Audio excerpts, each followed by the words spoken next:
Shalom u'bracha, peace and blessings. I hope this message finds you well. I want to begin by thanking the Temple Israel family for an amazing high holiday season. Some of you I see all the time, some of you it's only on special occasions, but it really is an amazing opportunity to get together, interchange greetings of Shana Tova, and experience in a very focused fashion the emotions that I experience every single day. A tremendous feeling of hakaras hatov, of gratitude to serve this unique community.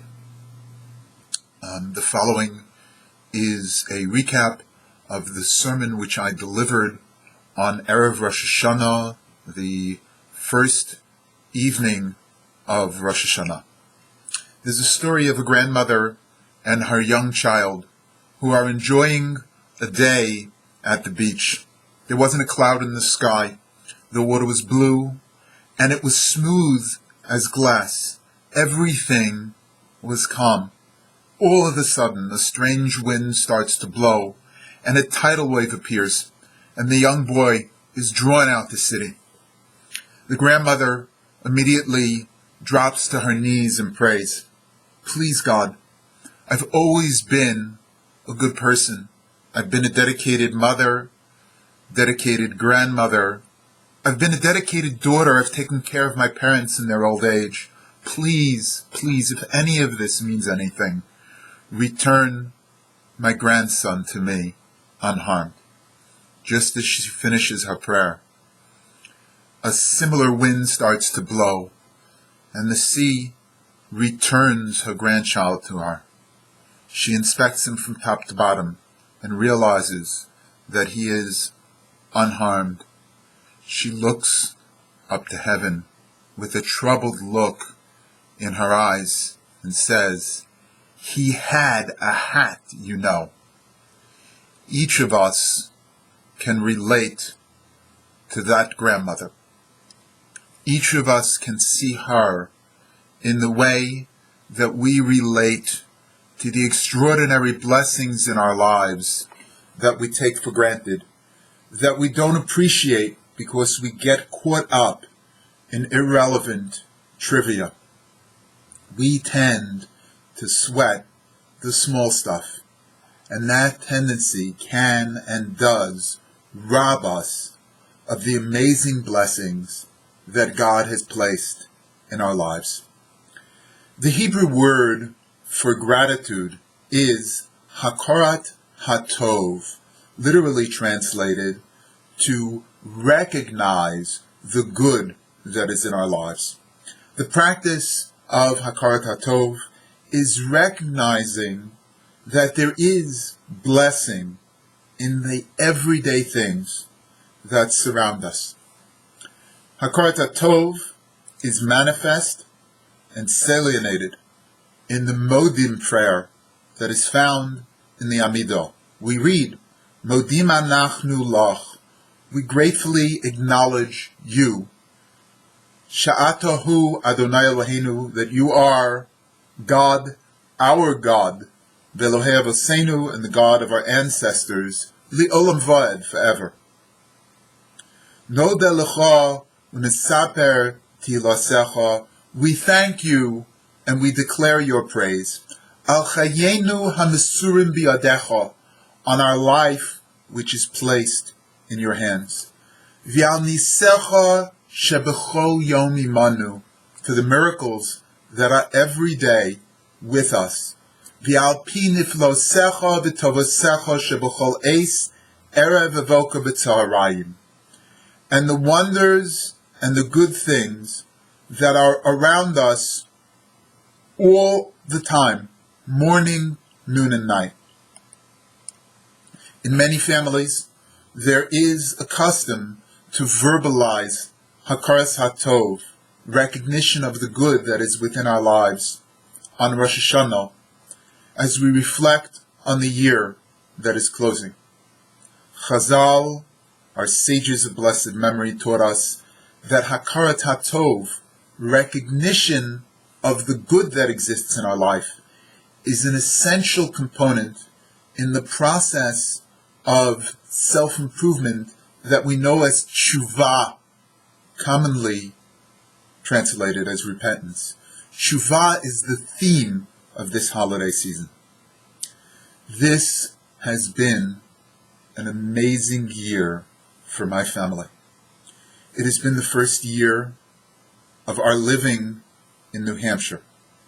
And as I travel around this great slice of Maaseh Bereshis, this great slice of God's creation, I constantly am presented with opportunities to recite the blessing, Baruch atah Hashem Elokeinu melech haolam, oseh ma'aseh bereshis. We praise you, God, Master of the universe, who is the author of creation. And each time I walk into the amazing sanctuary, the historic sanctuary of Temple Israel, I think of the people who are enshrined in these sacred walls. The 30 families who had the chutzpah to scrape together $6,000 from among themselves and raise $1,000 in the general community to purchase our historic building from the Methodist Church. Those visionaries who dared to dream about a Jewish presence in New Hampshire for generations to come, laid the groundwork for those who came after them, who systematically purchased the properties that surround the building without an organized plan, but knowing that someday they would need it, who in the 50s had the vision to blast out the area underneath my feet. If you look in Sherman's history of our congregation, you'll find that the Cone Vestry, built in the 1950s, was built underneath this building, and they needed to dynamite ledge out from underneath the building. Imagine dynamiting underneath this historic structure. I doubt that the Historic District Commission would approve today, but because there were those that dared to dream, we have the blessing of their vision. In the 1960s, they dared to dream again, and their dream resulted in the community center that we have the benefit of.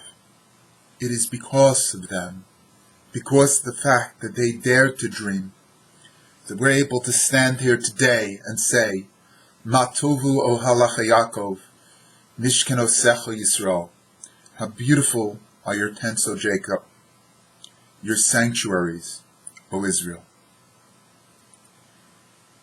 In 2005, our congregation dared to dream again.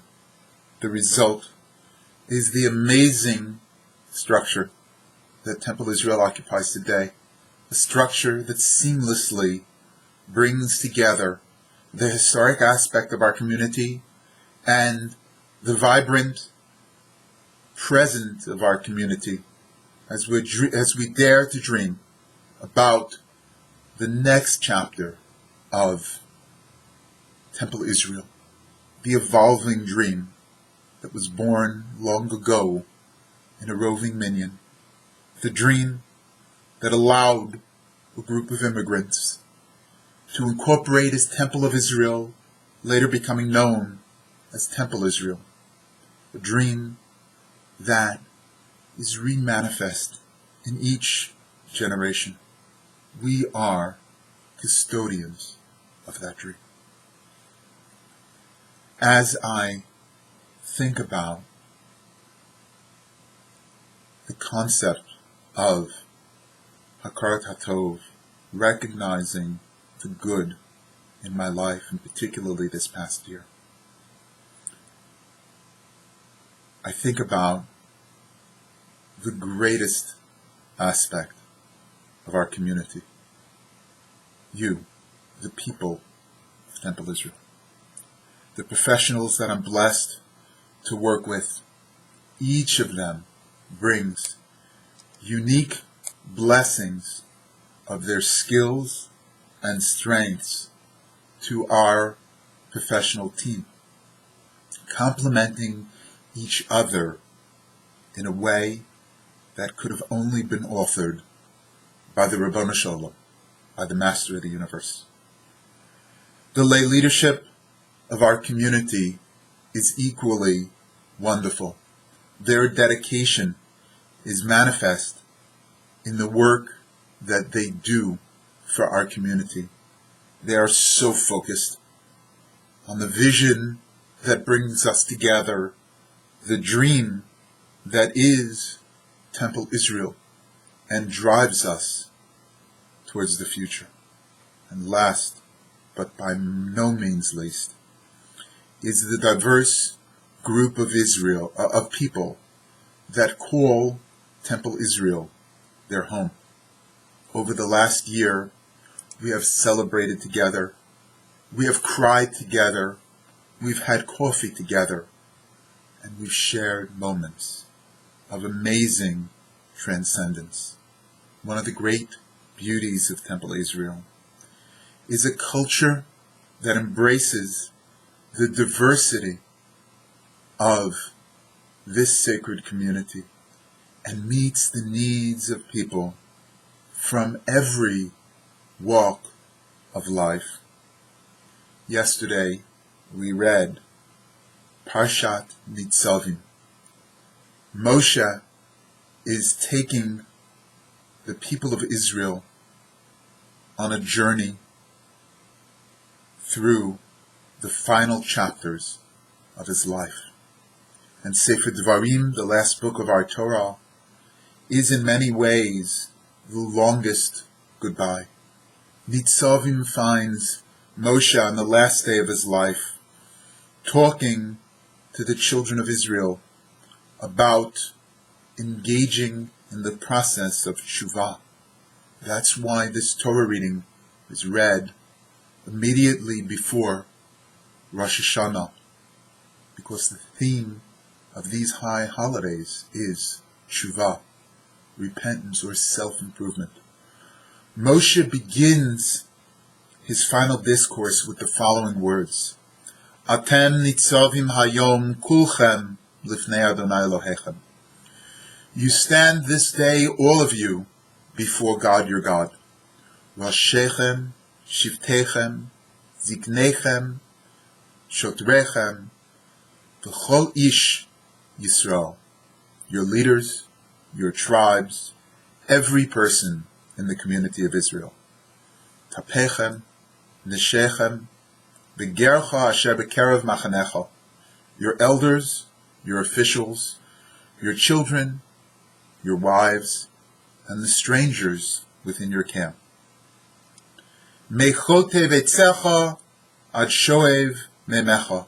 From the woodchopper to the drawer of waters. Li'avrucha bebris Adonai Elohecha. To enter the covenant of the Lord your God. Moshe could very well have been tailoring his message to Temple Israel. Moshe was addressing the diversity of the community of Israel. And Temple Israel has a culture that addresses and embraces the diversity of the community of Israel. We come together in this sacred space, in a place where people of different traditions have been coming to enter into the covenant of a relationship with God for 200 years. Among us are people of every walk of life, of diverse religious backgrounds, socioeconomic backgrounds, and cultural backgrounds. We come together as grandparents, parents, siblings, and children. We come together as very different people who are part of one people. It is not uncommon in our community for a neurosurgeon to sit together with a history professor, a cabinet maker, and a judge. We come together from all walks of life, bound by the fact that we identify ourselves with the traditions of the people of Israel. We come together to express gratitude for each other and our relationship with God through the traditions of Israel. And as we come together on this Rosh Hashana, we express Hakarat HaTov, gratitude for this amazing community in the year that has passed, with hopes, dreams, and aspirations for the year that is to come. As we come together, I would like to express my personal Hakarat HaTov, my personal gratitude to each and every one of you for the amazing opportunity to serve this unique community, for the blessing of having come to know you, and the hope that we will get to know each other better during this coming year. May the coming year be a year of bracha, be a year of blessing for all of you individually and for Temple Israel as a synagogue family. Yehi ratzon l'fanecha Adonai Eloheinu v'lehev oseinu shetechadesh aleinu shana tova u'mesuka. May it be your will, Lord our God and God of our ancestors, that you bring upon us goodness and sweetness in this new year. Chag Sameach.